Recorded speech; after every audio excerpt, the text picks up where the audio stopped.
My grandson showed me his self-rescuer in November, and he was proud of it because he keeps it cleaner than anybody else on that crew. Devin is 19. He had it off his belt and up on our kitchen table under the light, and he was telling me about a fellow who dropped one down a shaft. I turned it over to look at the stamp. Nobody in my family knew I could read that stamp. 31 years I did this for the federal government, and not one of them had ever asked me what the numbers on the side of those things mean.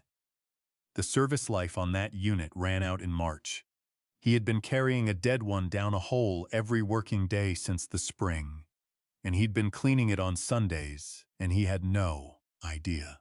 I put it back in his hands and I said it looked well, looked after.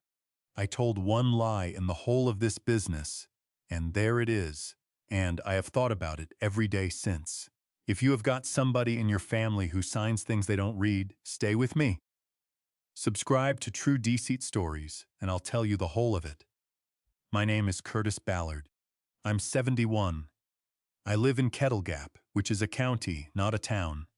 Here is the whole of it in one go, and then I'll do it properly. They sold the breathing apparatus off my son's crew. In my own name, out of a shed my brother built, by a woman eating at my own table every night of it. They put dead ones on the rack in their place. Then they wrote the log to match, and my son signed it every month without walking 20 feet to look. All of it, behind my back, in my own house, without asking me one question. And my grandson carried one of the dead ones down a hole for 9 months. Nobody asked me anything, not once, in the whole of it. Let me tell you what that thing on his belt actually is, because everything else depends on it. A self-rescuer is a canister about the size of a lunchbox. If the air goes bad, you break the seal and you breathe out of it, and you walk out. You will use it once in your life or never.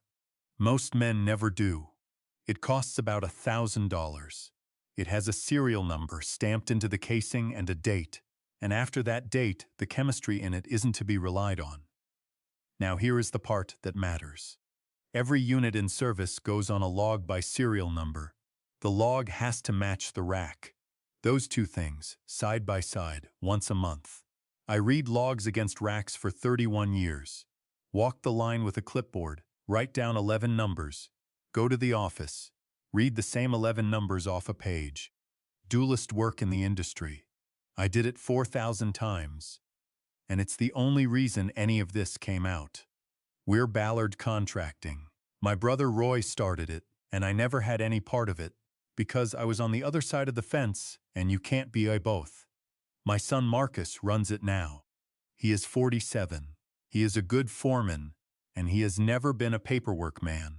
Marcus and Tammy moved in with us in 2022. Their own venture went under, a truck washout on the state road, and they lost the house with it. We have room.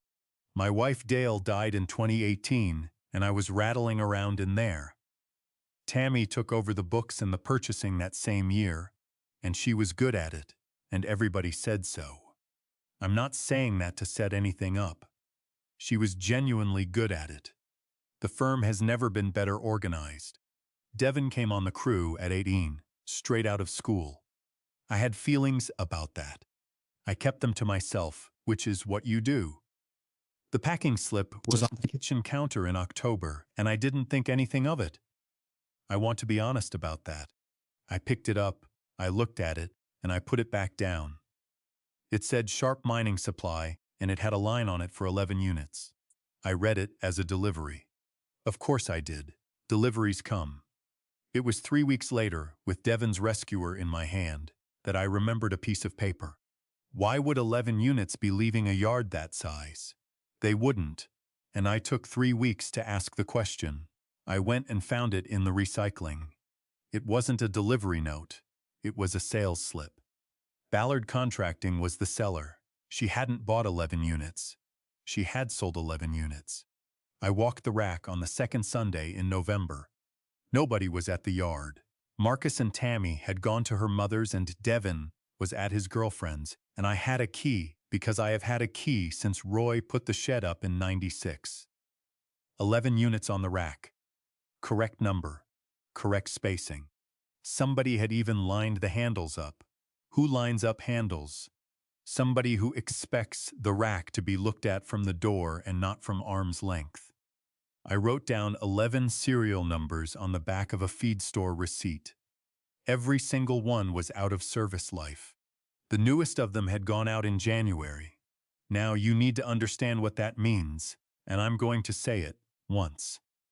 There wasn't one working piece of breathing apparatus in that shed. Not one. For the whole crew.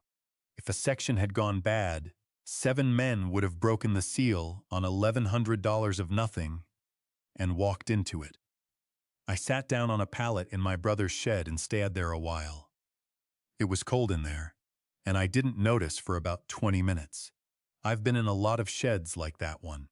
Part of the job is standing in a room full of equipment, deciding whether the men who use it are being looked after or not, and you get a feel for it that has nothing to do with paperwork. Roy's shed was always right. He was a hard man about very few things, and that was one of them. And I sat in it with 11 dead canisters over my shoulder and thought about what he'd say if he walked in, and that's the closest I came to crying about any of this. The log was in the office, and it was worse than the rack. 9 months of monthly checks. 11 serial numbers written out every month in the same hand. And they were the right numbers, the real ones, the units she had sold. She hadn't stopped keeping the log. She had kept it perfectly, for units that were 2 counties away. My son had signed the bottom of every page. Now, Marcus, I know what you're thinking, and I thought it too, standing in that office. I don't believe my son knew. I have never believed it. But I want to be careful about what I'm letting him off. He signed a document every month that said he had checked 11 units against a rack, and he hadn't walked to the shed, not once in 9 months. No crime in it, no nothing in it either. Without the log, none of the rest of it works. Take his signature off those 9 pages, and there's no scheme, because there's nothing that says the rack was ever checked. He handed her the tool. He did it by being busy. I didn't say a word to anybody. Not that night and not for 11 weeks. People ask me about that, and they ask it in a particular tone. Here is what would have happened if I had put a feed store receipt on that kitchen table in November. She cries. She says she's so sorry, that money got tight, that she was going to put them back. Marcus believes her because he needs to. 11 new units appear inside a fortnight and get paid for out of an account nobody looks at. And then there's no discrepancy anywhere, and I'm a retired inspector who accused his son's wife of something that's no longer true. I had one shot at this. One. I wasn't going to spend it on being satisfied. Devin showed me the unit again at Thanksgiving. Same one. He'd polished the case. We had 11 people in that house that day. Tammy did the whole dinner, and she did it well, and she'd made a thing of the boy being on the crew, and she raised a glass to him at the table. To Devin, she said, first Ballard Underground in 2 generations. And everybody drank to it, and I drank to it, with a feed store receipt in my coat pocket in the hall, with 11 dead serial numbers written on the back of it. I have been asked how I got through that afternoon. Well, I've sat in a lot of kitchens, telling people things they did not want to hear, and I know exactly what my own face does, and I made it do the other thing. Nobody should be proud of a skill like that. I only had it. In December, I did the thing I said I'd never do. I drove 11 miles out to my brother's place. Roy and I haven't spoken since 2011. I wrote him up that year for a ventilation violation at a section face, and it cost him a contract. And the contract cost 4 men their jobs. I was right. And there's the trouble. If I'd been wrong, we would have got past it in a year. He came out on the porch and he didn't ask me in, and I didn't expect him to. I told him I needed a name. Who buys used apparatus in this end of the state and doesn't ask questions? He looked at me for a long moment. He said Wendell Sharp, out past Dolan, and then he said, "Is it Marcus?" I said no, and he said good, and he went back inside. 14 years, about 90 seconds of it spent. I sat in the truck at the end of his drive for a while before I started it. The 4th of February is the day this stopped being about money. A section went short on air on the back shift. It happens. Ventilation curtain came down, the sensor went off, and the crew came out. Nobody put a rescuer on. They didn't need to. They walked out coughing. They were laughing about it by the time they got to the truck. Devin told me about it at supper, like it was a story about weather. I want you to sit in my kitchen for a second. My grandson is telling me, cheerfully, with his mouth full, that the air went bad on him at the face. And I'm doing arithmetic. If that curtain had come down 40 feet further in, he breaks the seal on a canister that expired in March. No second one comes. You get what's on your belt. I went out and stood on the porch, and I wasn't calm. It was about 11 degrees out there, and I didn't have a coat on, and I stayed 20 minutes. I kept doing the same sum. The curtain came down at the return. If it had come down 40 feet in B, the air goes bad at the face instead. And the face is where Devin was. Then he breaks the seal on a unit that expired in March, and he gets a lungful of nothing. And he's 19 years old, and he doesn't know that's what's happening. They would have found him about 90 feet from the man trip. I've been on that call, not for my own family, for other people's. That is the thing nobody tells you about doing this job for 31 years. You don't lose the pictures, you just get more of them, and after a while they have names. That is the night I stopped being a man building a case and became something else, and I don't have a good word for it. Then, on the 9th, I found the calibration sheets for the gas detectors. Not missing, made. Somebody had written out calibration records in her own hand, dated on 4 days I could prove she wasn't at the yard, because she was at her mother's in Beckley, and had posted pictures of it. That is when the last question went away. A person taking money is a person taking money. A person writing out fake calibration records for gas detection is a person who has thought about what happens if they get checked and has decided to handle it. I telephoned the agency on the 11th of February. I still know people there. I got a man named Ellis Boone who had been on my own crew 20 years ago and is a supervisor now. He was decent, and he was straight with me. He said, "We'll act on this, and here is what happens." It goes in as a complaint. A complaint becomes a scheduled inspection. Scheduled means 4 days out, minimum, because that's how the paperwork moves. I said 4 days. He said 4 days, and there it was. Because I knew exactly what 4 days buys. It buys her 11 units off sharp at whatever he'll take, back on the rack, in service life, matching the log. And then an inspector walks in and counts 11 good units against 11 good numbers and shakes my son's hand. I'd have handed her a deadline and called it justice. So I told Ellis Boone to hold it, and I asked him one question, which was whether he'd come if I called him on a particular night. He said he'd. Here is what 31 years actually teaches you, and it isn't how to catch people.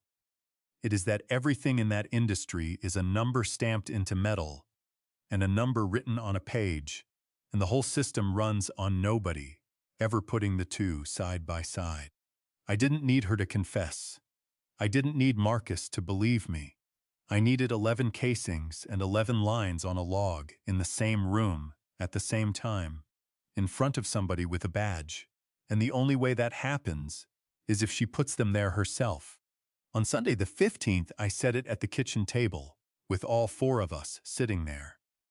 I said, Ellis Boone had telephoned me out of courtesy, one old inspector to another, and that the annual walkthrough had been moved up to Thursday, and that they'd be counting units against the log this year, because that's the push this quarter. I said it like a man passing on a piece of gossip. Then I asked Devin about his girlfriend's car. There was no walkthrough. There was no telephone call. I made it up at my own table with my grandson sitting next to me. Tammy didn't react at all. She asked whether they'd want the tax paperwork too. I said I couldn't imagine so. I have never in my life been so frightened of a question about tax paperwork. Monday she was on the phone in the yard for a long time. Tuesday a truck I didn't know came up the state road twice. And on Tuesday night she told Marcus she had to go over to the office Wednesday evening to get the quarter closed out. I telephoned Ellis Boone on Wednesday morning and told him it was tonight. Then I went and asked my son to sit in the truck with me at 10 o'clock and not to ask me why. He looked at me for a second and he said, "All right, Dad. That is the part I still can't get past." He didn't ask. He has never asked me for a reason in his life. We sat in that truck from 10 past 10.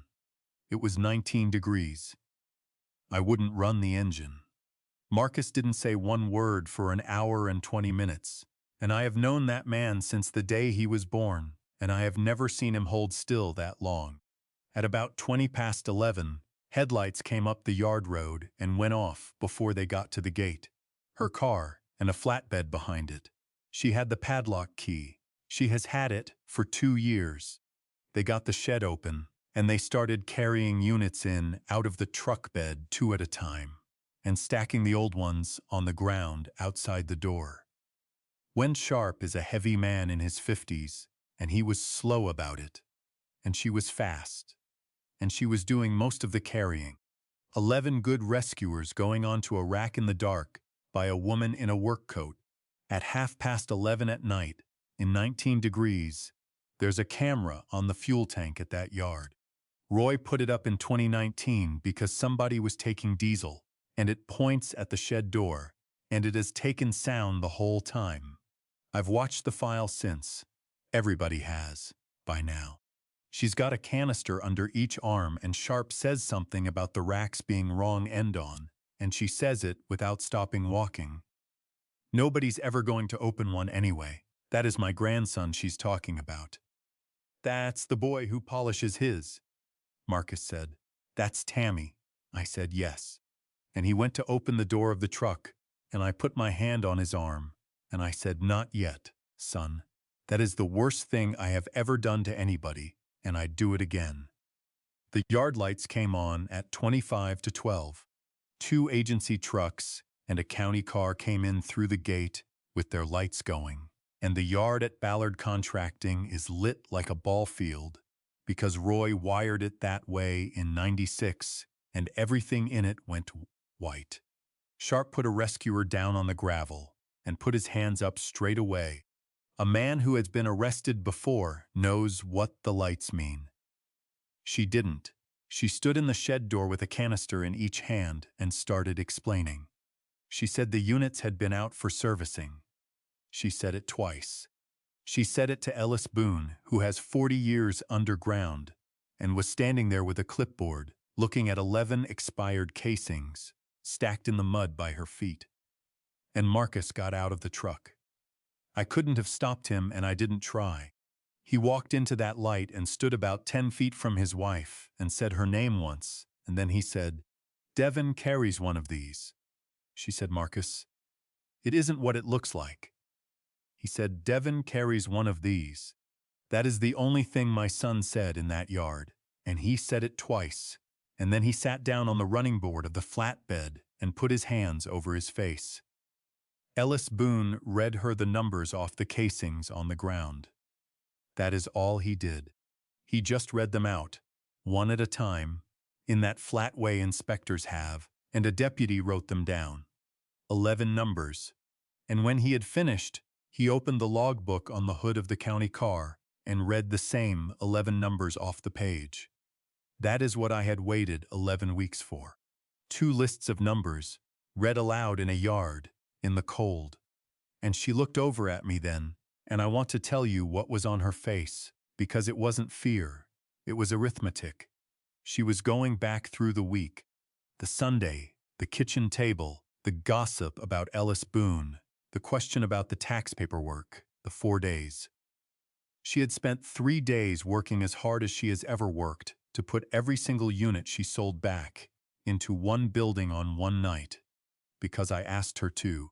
She hadn't had one honest hour of that whole week and hadn't known it, and there was no day of it that went the way she thought it went. She said there wasn't any inspection. I said no, there wasn't. And I watched her go back through all of it, standing in that light with a canister in each hand.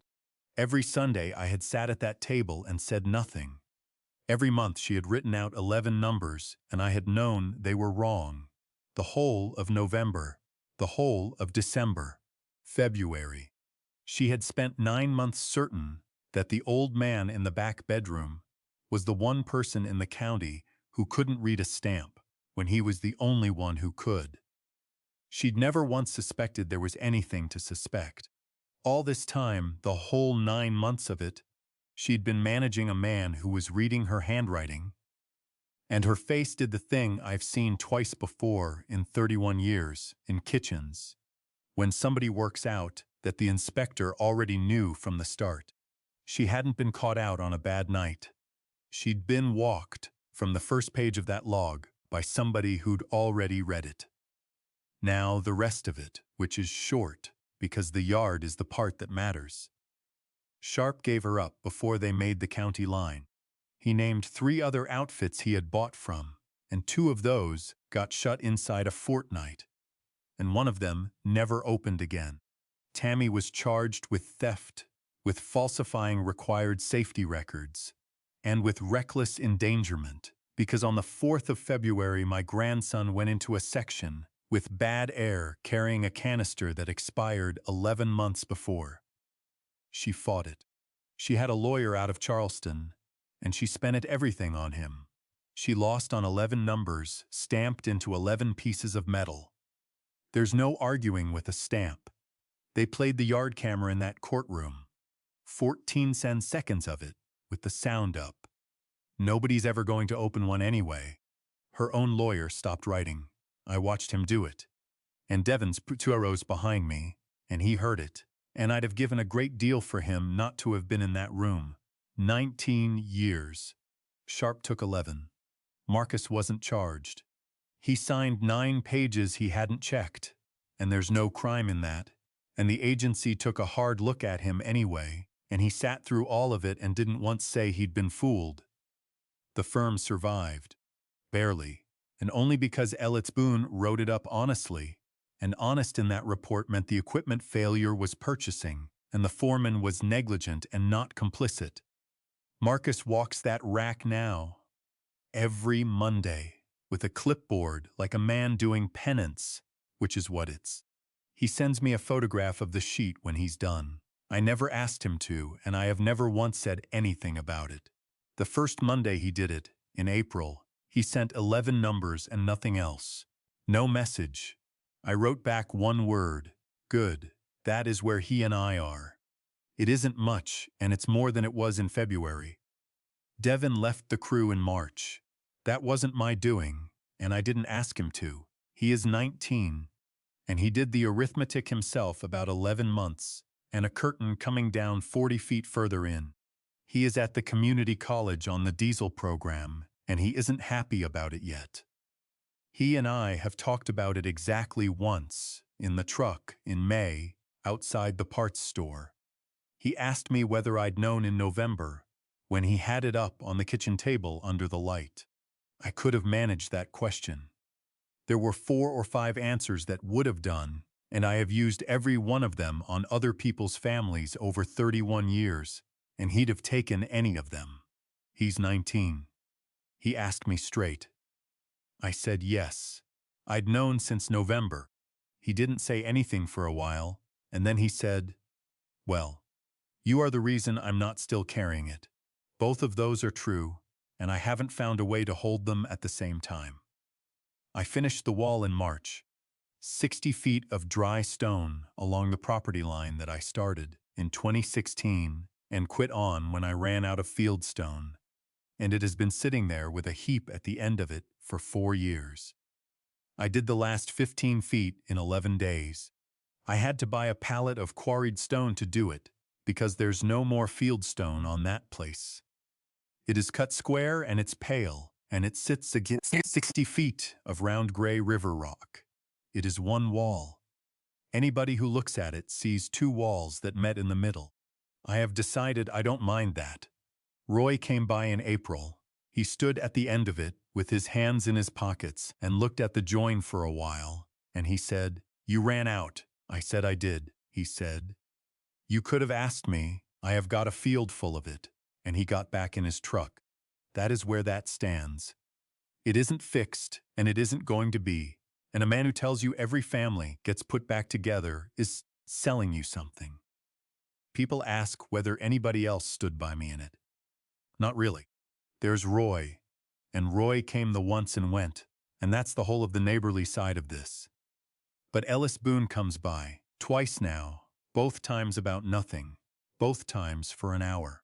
He was on my crew in '96, and I wrote his first 3 reports for him because he couldn't spell worth a damn, and now he's a supervisor with 40 men under him, and he sits on my porch and calls me Mr. Ballard, which he has done for 29 years and will not stop doing. He told me in April that the agency had changed how they schedule apparatus counts in this district.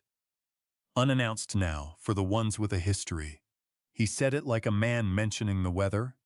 Then he finished his coffee and went. I sat out there a good while after his truck had gone. Devin still brings the boot grease on Sundays. He has done that since he was 15, and he does my pair as well as his own. And I haven't needed work boots in 9 years. He doesn't go underground anymore, and he brings it anyway. Neither of us has ever said one word about it. And here is what it has got to do with you. Almost everything that keeps you alive at work has a number stamped into it. A rescuer, a harness, a respirator, an extinguisher, a hoist, the fittings on a gas line. And somewhere in the building there's a piece of paper that's supposed to match it. Nobody ever reads the two things side by side. It is the most boring job in any building, and it's the first thing that gets signed without walking. That is exactly why it's the thing nobody bothers to fake properly. She wrote out a beautiful log for 9 months. She just never thought a single soul would go and read the medal. So go and read the stamp on yours this week. The one on your belt, the one on the wall, by the door, the one in the back of the truck. Take a photograph of it. Then ask to see the log and read it against what you photographed. It takes about 10 minutes, and you don't need permission to look at a thing that's keeping you alive. I did that job for 31 years, and I'll tell you what I never once had happen. Not one worker ever asked me to show them their own log. Not one. And look what reading one was worth. Not $1 of it stayed with her. 19 years and a record that closes every office job she's ever held, and 2 other outfits shut inside a fortnight, with one of them gone for good. My grandson is above ground. That is the part I wouldn't trade for anything. All of it came out of 11 numbers stamped into metal, and a man with a clipboard who was bored enough to write them down. Somebody has to be the one who looks. Because look what 10 minutes of it bought. She got what she had coming, and she got 19 years of it, and she'll never keep another man's books as long as she lives. Sharp paid for it too. 11 years, and the business he'd run for 30 gone with it. And my grandson is above ground, and he'll stay there. If this one stayed with you, give it a like and subscribe to True Desert Stories. Tell me in the comments where you're watching from tonight. There will be a new one next week.